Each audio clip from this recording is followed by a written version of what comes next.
Hi guys, you're welcome to this computer vision and OpenCV crash course. You learn the fundamentals of OpenCV, how to process images, videos, and also build an AI simple face detection system. But beyond that, you will also learn how to build an AI cartoonized application using OpenCV at the end of this playlist. Please do not forget to subscribe, like, and share. What is computer vision? According to IBM, computer vision is a field of artificial intelligence that allows computers to derive information from images, videos, and other inputs. One of the things I like saying about computer vision and machine learning is that while machine learning allows computers to actually learn, think, and make informed decisions from data being derived, computer vision, on the other hand, basically allows computers to see and derive information from images and videos and also make informed decisions or perhaps predictions. And the next thing we're going to look at is real world examples of computer vision applications. Number one, the first recognition. The first recognition system is mostly used in security agencies or organizations to make better predictions. Object detection.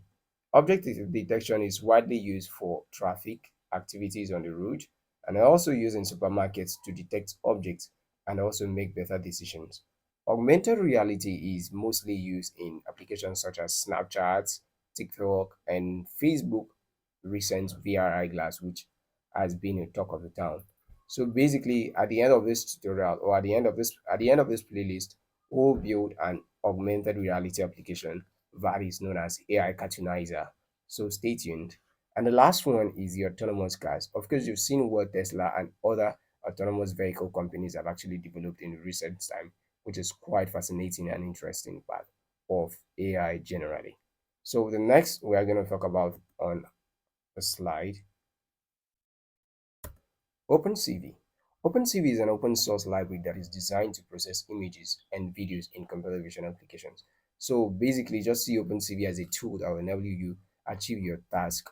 All right, it's time for us to write the code and explore the capabilities of OpenCV. So the first thing you will need to do on your system is to install OpenCV. And that to do that, what you do is pip install or pip install OpenCV-Python. And you can read that from OpenCV's documentation. Come over here and explore. There are so many things you could learn from the documentation and from here as well. You can see the documentation here and also the instruction on how to install the library on your machine. So let's go back and begin. So the first thing I'm going to do is to create a file called main.py. At the end of this tutorial, I'll push this repository. I'll push this code to the repo and you can actually access it from there. So the image I'm going to use is just my image here. You can use any of your image or any random image in the internet and play along with it. So we'll be using this image to actually perform the things we need to perform. And I would love to list out the things we need to do actually. And before then, let's install the library which we need, and that's the OpenCV. So I already have OpenCV and that's why I'm not going to install it. But if you do not have OpenCV, I would recommend that you actually install OpenCV on your system in order to achieve this successfully. So I'm going to say import CV2, and what I'll say, I would like to write comments on the things we would love to achieve. I would like to write comments on the things we need to achieve. And the first one I'm going to say, we should be able to read image, and also we should be able to print the properties of image. And the next task which we will achieve is to actually resize image, and that's the second one. The next one we're going to do is to crop image, and the next one we're going to do is to flip image, and also the last one we're going to do is to write image. So after doing all those things, we'd love to save the image there. And let's go on to read image. To read an image, what you actually need to do is cv2.imread. Imread is what enables you to read image from your operating system. So I would just say this is my current directory, so there's no need. The image is in this folder, otherwise I would have used os.path.join. So I'm going to say offiol off or offiong.jpg, and that's it. So what I'm going to do is I would just love to go to the bottom of it, after which we'll achieve this. But for now, let me just do this and say that in order for us to read this image, we need to assign a variable here, so that image is equals to img.cv2.imread. So what I would say is that cv2. Im show is basically used to visualize an image. So I think I forgot to write something here. So I'll say visualize here. Visualize. So visualize simply means to show the image. So before you actually show an image, what you need to declare is the name of the image you're showing. So the name of image I'm showing is just my image. And I'll call the img here. And do not forget, one other thing you need to write is the cv2.wait key. Now, what does the wait key basically do? What it does is that it allows the program to wait until when you hit any key on the keyboard. As we explore further, I'll show you how we can write it such that when we hit a particular key, it actually ends the program. But for now, we're going to use 0. 0 is the default, and 0 means infinity. So the image is going to wait there forever till when we hit any key on our keyboard. That's when the image is going to, like, the program is going to stop and we won't see the image again. So let's see how we can read this image. And after doing this, what we need to do is just to hit on the launch, and that's it. So this is our image. Boom, we've been able to read our image from the folder right here. And I'm going to close that right now with any key. So I click any key and it's off. So what else do we need? We need to see the properties of the image. So I'll say print, and I would say give me img.shape.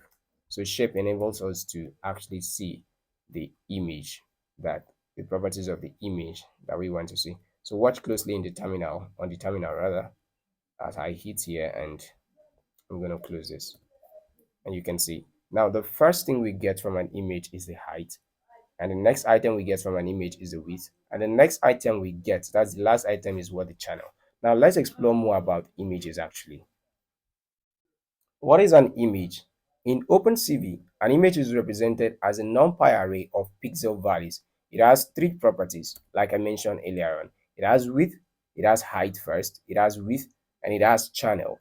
Now, the height is the first thing you will always get from an image while using cv2.shape or the image itself.shape. And the width is the second thing you're going to get. And take note, is a numpy array. That means you get them by index. So whenever you say 0, that means you're getting the first one, which is height. Whenever you say 1, means you're getting the height.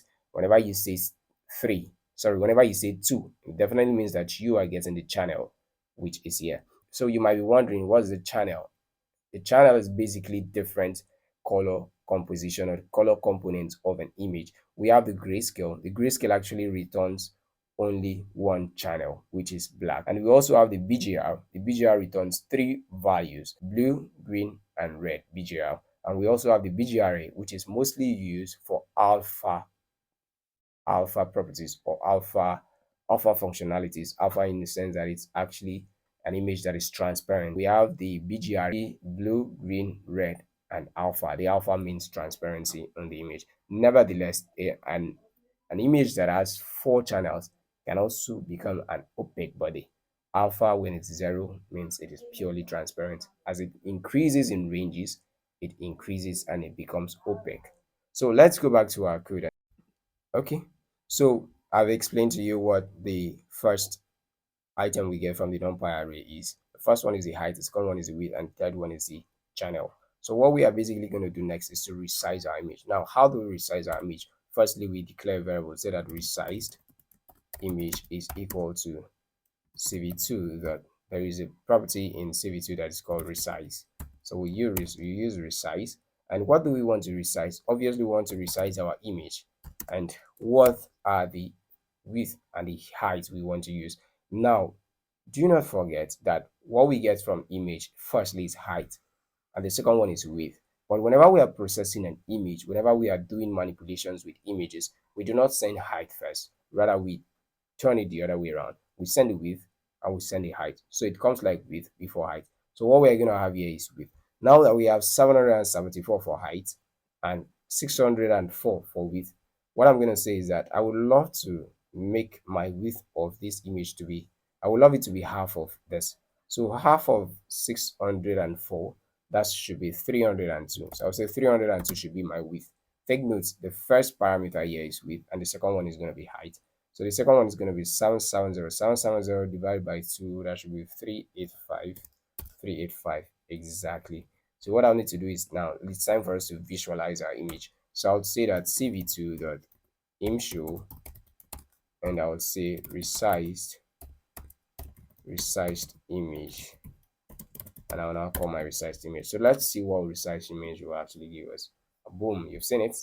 So now what we get is this image. This image has been resized. If you look clearly, this one is quite bigger than this one. This one is smaller than this. So this is how we resize image with OpenCV. The next thing we're going to do is to crop an image. Now we actually want to crop the image. Let me show you how. Okay, let me just write a code and I'll explain to you. So I would say that I would say my cropped image is basically equal to cv2 dot. No, we can't use cv2 to crop image. So we're going to crop our original image. So I'll say this. Now take note, the image we actually want to crop here is this original image, not the resized image. I want to crop the original. If I wanted to crop the resized image, then I would have cropped with this. So I'm cropping the original image. And one thing I want you to take note about cropping image is that what you need to pass the first time is the height, basically top and bottom. And the next parameter or the next property you're going to pass through is going to be the width, which is what from the left to right. So it's from top to bottom, left to right. So let's write the code and let's write the values and see what we get at the end of it. You can always make modifications. We can always change and see how it goes. So the first thing I'm going to say, I'm not going to touch the top. Like I explained to you, the first is going to be the top. So I'll say top should be 0. I'm not cropping the top. I'm just going to crop the bottom alone. So I'll say since we have 770 height pixels in the height, what I'm going to say is that, okay, from 600 down, I don't need, or from 601, cut it off. So from 600 up to from 0 to 600 is what I want. Then after 600, I don't need it anymore. So I'm going to say for the width. Now the first one is height, up and down, and the next one is width, left and right. So I'm basically going to say that, okay, the left, I don't want to touch the left also. I want you to see how it's going to look.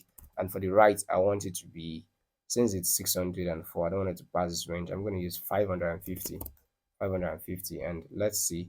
I don't need to show this resize image, so I'm going to comment it. I'll say cv2.imshow, and what I'm going to get here is a cropped image. So I'm going to say our cropped image is this crop image, and let's see, let's visualize, and you see this is it exactly. So now take a close look at this. The top is still the same. The height here between this image, my head over here, and the top is the same. The distance here is the same. The side is still the same. But what happens is that the bottom has been cut off. Like I told you, from 600 I don't want, and from this part also I don't want. So I've shown you the differences between those values. Now it's time for us to make sure that we cut the left and also the top. Let's do that. So for the left, initially I said 0.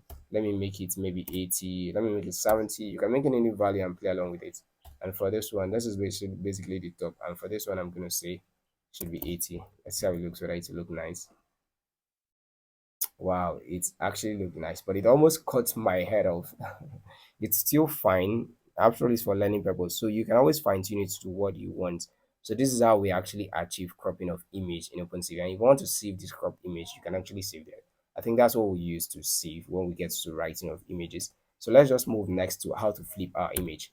Now, to flip an image, there's a property called flip in OpenCV. So I'm going to say that flipped image is equal to cv2.flip. Now, what image do we want to flip? I do not want to flip the cropped image. Well, we can still flip it, but I want to flip the original. Let me say I want to flip the original. This is the original. And how do I want to flip it? Now, in this flip property, we actually have other things which you can actually explore. But the basic things I'm going to explain to you are the vertical flipping and the horizontal flipping.